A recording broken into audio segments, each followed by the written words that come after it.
আসসালামু আলাইকুম রহমতুল্লাহ। সম্মানিত দর্শক শ্রোতা, আপনারা যে যেখান থেকে লাইভটি দেখতেছেন, সবাইকে অত্যন্ত দুঃখের সাথে জানাইতেছি যে আসলে আমরা উত্তরবঙ্গের যাত্রী, কুড়িগ্রাম এক্সপ্রেস ট্রেনের যাত্রী, এবং এখন বাজে রাত 12:30। কুড়িগ্রাম এক্সপ্রেস যাওয়ার কথা ছিল 8টা 45 মিনিটে, আর এখন বাজতেছে 12:30। এবং এখানে দেখেন সম্ভাব্য সময় দিয়েছে রাত 1টায়। সম্ভাব্য সময় রাত 1টা। এখন আর কোনো ট্রেন বাকি নেই, সব ট্রেন চলে গেছে। এখন এখানে যতটুকু যাত্রী আছে এই সবগুলোই কুড়িগ্রাম এক্সপ্রেসের যাত্রী। এখানে যারা আছে সবাই কুড়িগ্রাম এক্সপ্রেসের যাত্রী। বিশেষ করে আমাদের উত্তরবঙ্গের যে ট্রেনগুলো, আমি বৃহস্পতিবারও লাইভে বলছিলাম, উত্তরবঙ্গের যে ট্রেনগুলো আছে এই ট্রেনগুলা বেশিরভাগই দেরিতে যাওয়া আসা করে। এটা কেন আমি বুঝি না। এখানে দেখেন অনেক যাত্রীরা আছে, অনেক ভোগান্তির মধ্যে আছে। বিশেষ করে যারা রাত্রের মধ্যে আসতেছে, তারা রাত্রের বেলা কিভাবে তাদের নিজেদের জায়গার মধ্যে যাবে। এবং অনেক মেয়ে আছে, অনেক মহিলা আছে, বাচ্চা আছে। এই রাত্রের বেলা যখন রাত 1টার দিকে ট্রেনটা আসবে, এই এত রাত্রে তারা এখানে আসার পর কিভাবে নিজেদের গন্তব্যে পৌঁছবে, যারা দূরে যাবে, যারা নারায়ণগঞ্জে যাবে, আরো আশেপাশে বিভিন্ন হোস্টেলে যাবে। এখন এই রাত্রের বেলা এক হলো গাড়ি পাওয়ার সমস্যা, এরপর হলো মহিলারা একাকী বা মেয়েরা একাকী কিভাবে তাদের সেফটি কে দিবে। এরপরে যে এতক্ষণ পর্যন্ত এই মানুষগুলা, অনেক ছোট বাচ্চা আছে, শিশু আছে, মহিলা পুরুষ এরা যে সবাই এখানে আছে, অপেক্ষা করতেছে এই দীর্ঘ সময়। তো এখানে অনেক এই সময় থাকা অবস্থায় বিড়ম্বনা, এরপর বিভিন্ন সমস্যা।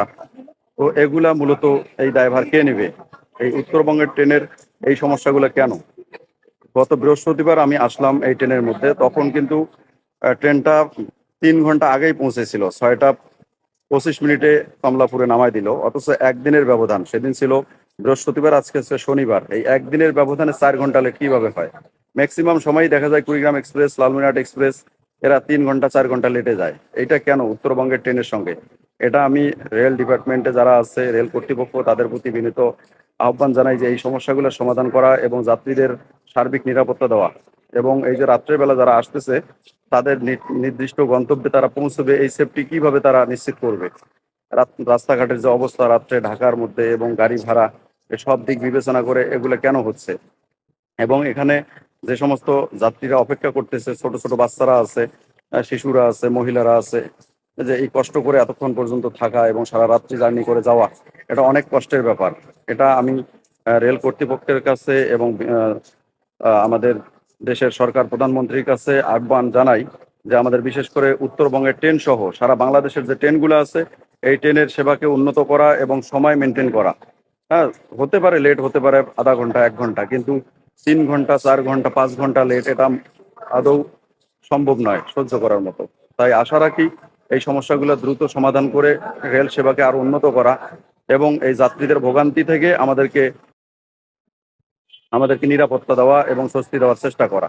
আশা রাখবো রেল ডিপার্টমেন্ট এবং মাননীয় প্রধানমন্ত্রী এই পদক্ষেপ গ্রহণ করে অতি দ্রুত এই রেল সেবাকে আরো উন্নত করবে। এই আশা রেখে লাইভ এখানেই শেষ করতেছি।